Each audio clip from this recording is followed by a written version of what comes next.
Morning guys, welcome to my YouTube channel engineer rights. और मैं ऋतिक झा और सुबह के बज रहे हैं ऑलमोस्ट 9 और मैं जा रहा हूँ कॉलेज। तो अपना सेकेंड मोटो ब्लॉग है ये। तो बेसिकली टायर चेंज करा लिया है मैंने पीछे वाला, जैसे कि लास्ट ब्लॉग में आपने देखा होगा। अब मैंने बहुत सी इन्फॉर्मेशन उसमें नहीं दी थी क्योंकि इतना जल्दबाजी में सब कुछ हो रहा था कि मुझे समझ ही नहीं आ रहा था कि मतलब कहाँ से क्या स्टार्ट करूँ क्या नहीं, क्योंकि सडन सब कुछ होने लगा था।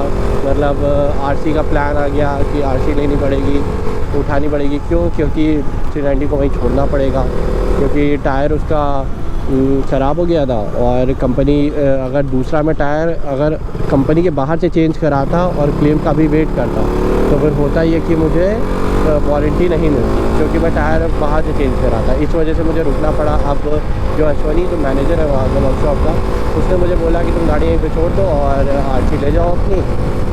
और वही मैंने किया और 1-2 दिन में वो बता देंगे, यानी आज ही बता देंगे मुझे कि क्या क्लेम मिलेगा कि नहीं मिलेगा। जो भी प्रोसीजर है जो बता देंगे फिर मैं अपनी ड्यूक वहाँ से उठा लूँगा। तो यही है, मैंने सियाट का टायर लगवाया है 150/60 और पिछली बार भी मैंने वही यूज़ किया था। 2 बार मैं MRF का यूज़ कर चुका हूँ, सियाट का यूज़ कर चुका हूँ 2 बार और TVS का भी यूज़ कर चुका हूँ। तो ऑलमोस्ट मैंने ये सारे ब्रांड यूज़ किए। मिडज़िलर भी मैंने यूज़ किया है और ये गाड़ी ऑलमोस्ट 2.5 लाख किलोमीटर चल चुकी है। तो मैं आपको क्या ही बताऊँ, मैंने बहुत कुछ एक्सपीरियंस कर लिया इस बाइक के साथ। इसका मैं एक रिव्यू वीडियो और साथ में सारी डिटेलिंग के साथ इसकी एक ब्लॉग ज़रूर बनाऊँगा। फिलहाल यही है मेरी पहली गाड़ी। ये मैंने ऑलमोस्ट ली थी, कितना टाइम हो गया इसको दिमाग में याद भी नहीं आता है। जब मैं आकाश इंस्टीट्यूट में पढ़ता था तब मैंने ली थी ये गाड़ी और ऑलमोस्ट 6 साल को होने ही वाले हैं इसको।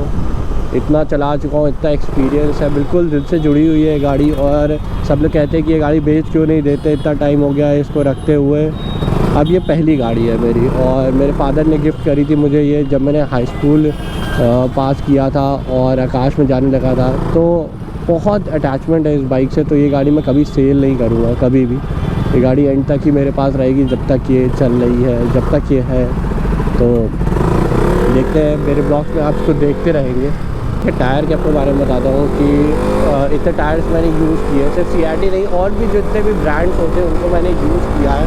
200cc सेगमेंट में टायर की इम्पोर्टेंस है, लेकिन इतनी ज़्यादा नहीं है कि आप मिडज़िलर या उससे महंगे ब्रांड लगाएं, क्योंकि 200cc जो होता है वो इतना पावरफुल भी नहीं होता है कि वो टायर की ग्रिप उसको इतनी तगड़ी चाहिए। हाँ, इसमें ग्रिप चाहिए होती है, लेकिन MRF और सियाट और आपके ये है मतलब मिडज़िलर को छोड़ के जितने भी ब्रांड हैं इन सारे ब्रांड को आप यूज़ कर सकते हो। TVS, हाँ ये मैं यूज़ कर रहा था। इन सारे ब्रांड को आप यूज़ कर सकते हो। क्यों?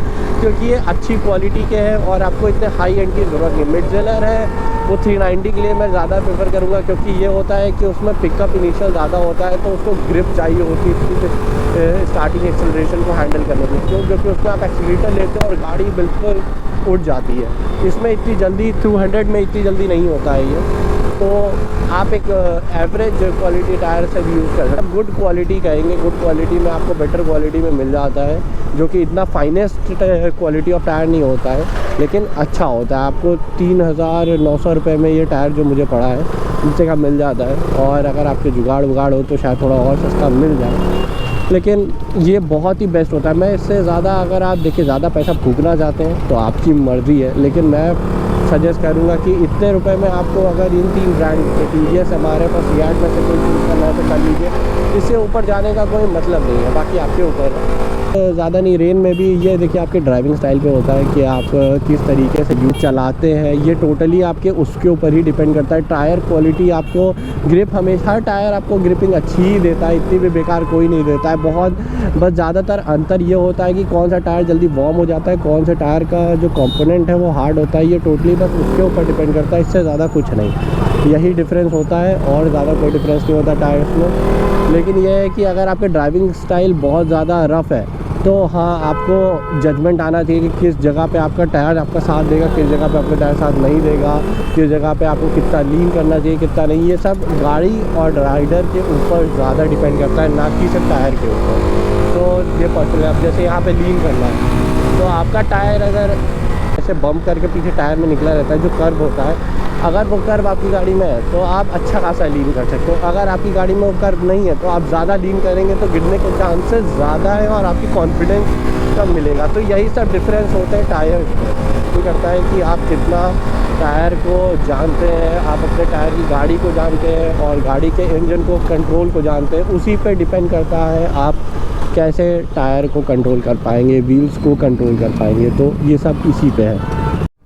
प्रॉब्लम हो रही है ये कि ड्यूक 390 में थोड़ा पोजीशन स्ट्रेट होती है और आरसी में थोड़ा बेंड होना पड़ता है, जिससे ये हो रहा है कि मेरा हेलमेट का वेट आरसी के पोजीशनिंग की वजह से थोड़ा झुक रहा है, क्योंकि आगे कैमरा लगा है, कुछ लगा है, उसके वजह से। तो मुझे हैंकी पता नहीं, मैं रास्ते में लग रहा है वहीं घर पे भूल गया सब कुछ रखते रखते। अगर हैंकी होती तो मैं हेलमेट के ऊपर लगा लेता अपने घर के ऊपर, फिर हेलमेट जैसे ग्रिप आ जाती।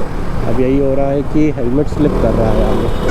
तो ये सब छोटी छोटी चीज़ें होती हैं जो आपको ध्यान देनी पड़ती हैं आप जब गाड़ी चलाते हो। चाहे नॉर्मली कैमरा लगाओ ना लगाओ, कई लोग का हेड साइज़ हेलमेट से मैच नहीं करता है, जो कि बहुत प्रॉब्लमेटिक होता है, जो राइडिंग में आपको थोड़ा इरिटेशन देता है, जैसे अभी मुझे हो रहा है। तो ये सब चीज़ों पे आपको भी ध्यान देना चाहिए। और जैसे मैंने एक ही गलती करी, क्योंकि अगर मैं हैंकी अगर भूला ना होता तो शायद मुझे इतनी प्रॉब्लम ना होती।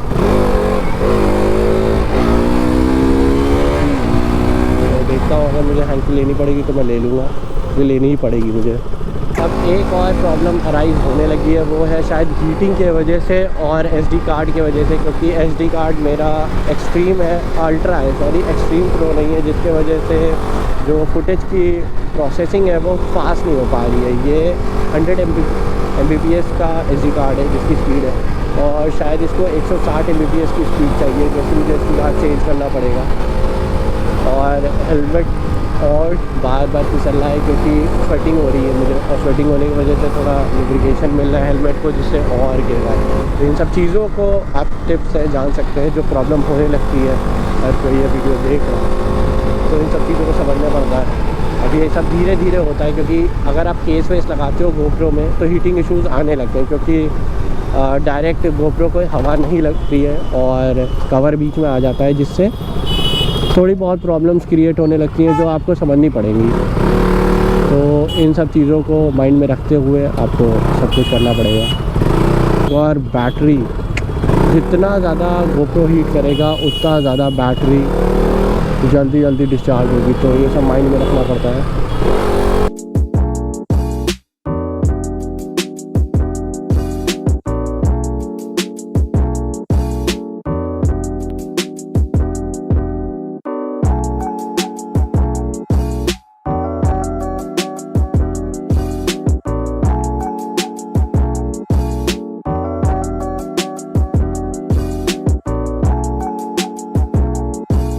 जो भी बोलो भाई, आरसी को चलाने का मज़ा अलग ही है। फेयरिंग वाली बाइक जो बिल्कुल जिसका एग्रेसिव पोजीशन होती है, उसको चलाने का मज़ा बिल्कुल अलग होता है, बिल्कुल ही अलग। नेकेड बाइक पे आपको बहुत विंड ब्लास्ट मिलता है, इसमें विंड ब्लास्ट पता ही नहीं चलता है, मतलब ऐसे कट जाता है एरोडायनामिक्स होने की वजह से कि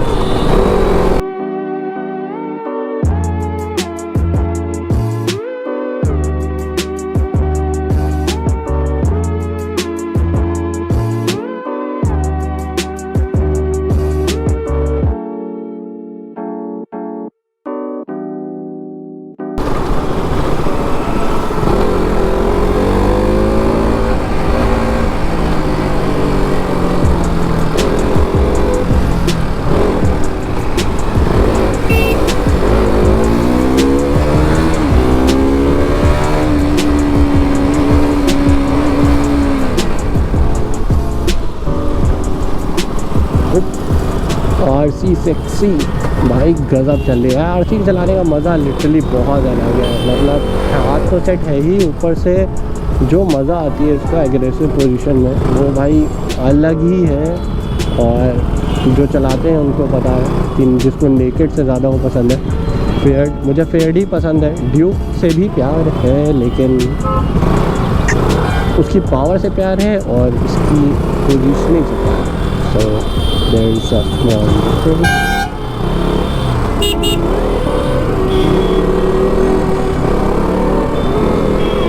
ट्रैफिक कितना है यार, मतलब आज टाइम भी हो गया, मुझे लेट मैं निकला हुआ, तो यही ठीक टाइम होता है काम का।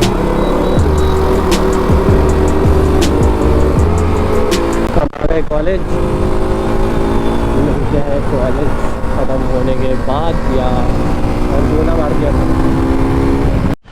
सो मैं आ गया हूँ घर और अपनी राइड थोड़ी हो गई है, अच्छी भी कहेंगे और थोड़ी चौपट भी। क्योंकि जो मेरे गोप्रो का माइक का जो पिन था वो टूट गया, जो मतलब लीड लगती है वो बैग में मैंने रखा तो टूट गया। और दूसरी बात ये कि गोप्रो में जो मैंने इस समय केस लगा रखा है उसकी वजह से ये वाटरप्रूफ नहीं रहता, मतलब क्योंकि इसके ऊपर अलग से केस की कवरिंग अलग आती है तो उसको निकालना पड़ता है, जो प्री इंस्टॉल्ड होता है उसको निकाल के करना पड़ता है। तो बारिश हो रही है और गाड़ी अपनी ये रही, इसकी मैं डिटेल आपको पूरी तरीके से बताऊं। अभी बारिश हो रही है, थोड़ा बहुत मैं बताता हूं आपको। ये तो बता ही दिया है पिछले लास्ट ब्लॉग में, जिसका टायर चेंज कराना पड़ा, इससे थोड़ा डिसबैलेंस हो रही है गाड़ी।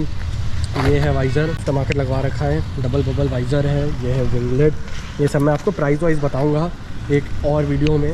टोटली ये 1000 लगा हुआ है तो दिख ही रहा है। इसकी ये अप्रॉक्स शायद 50 वेरिएंट्स वाला है, जिनमें 50 वेरिएंट्स को आप चेंज कर सकते हैं। ये की कवर है जो लगवाया है, CNC की कवरिंग है। ये आपका, ये तो सब ऐसी लुक्स के लिए है और कुछ ज़्यादा इम्पोर्टेंट नहीं है। और मड गार्ड और ये सब मैंने बहुत पहले ही निकाल दिया था। बस यही सब छोटी मोटी चेंजेस है जो मैंने करा रखे थे। ये है अपने इंस्टाग्राम हैंडल, ये असल में मेरा पुराना वाला इंस्टाग्राम हैंडल है। इसको मैं फ़िलहाल यूज़ इसलिए नहीं कर रहा है क्योंकि उसमें मेरा पर्सनल स्टफ़ कुछ ज़्यादा ही था, तो उसको मैं रिमूव करना चाहता था और इस वजह से भी मैंने उसको हटा दिया। और मैंने एक नई इंस्टाग्राम आईडी इसलिए बनाई है जो कि आपकी इंजीनियर राइड्स UP MX, जिसमें UP आपका लखनऊ और MX मेरी गाड़ी के स्टार्टिंग का पहला नंबर है ड्यूक का, इसलिए मैंने रख दिया था। उस समय मेरी गाड़ी भी हाथ में थी, लेकिन स्टार्ट मैंने अपना यूट्यूब इसी गाड़ी से किया है, तो उसमें भी थोड़ा बहुत लिखवाएंगे अभी थोड़े टाइम के बाद। तो ओवरऑल ये है गाड़ी और मोटा मोटा तो यही सब है। इसमें खर्चा आपको लास्ट वीडियो में बता दिया, सबको सही करवा दिया। अभी टायर जब चेंज करवाएंगे तो उसके वीडियो अलग से बनाएंगे और मॉड्स की मैं आपके कॉस्ट और सब कुछ बताऊंगा कि क्या है आगे। बहुत इन फ्यूचर बहुत चीज़ें हैं जो बहुत तगड़ी करनी है, जो मैं आपको बताता रहूँगा। बारिश हो रही है अभी ठीक ठाक, और इसकी ग्राफिकिंग थोड़ी बहुत यहाँ KTM जैसे लिखा हुआ है, देखें ये है। और फिर दूसरी साइड दिखाता हूँ, ये यहाँ पे नीचे लिखा हुआ है।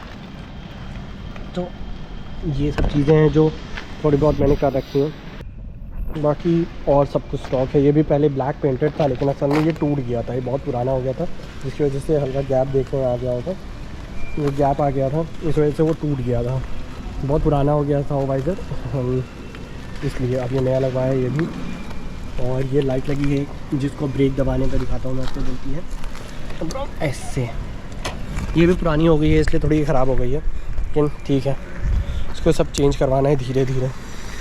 तो मिलते हैं नेक्स्ट व्लॉग में, टिल देन बाय। अब इस व्लॉग में यही था, बारिश हो गई है तो सब ख़राब हो गया। So bye, see you in the next vlog. अगर वीडियो अच्छा लगा हो तो लाइक करिएगा, सब्सक्राइब करिएगा और कमेंट ऑन द वीडियो क्या अच्छा लगा। हाँ, ये वीडियो थोड़ा मेसी हो गया है, लेकिन तो भी मैंने जितना बेस्ट करने की कोशिश करी। तो थैंक्स ऑल।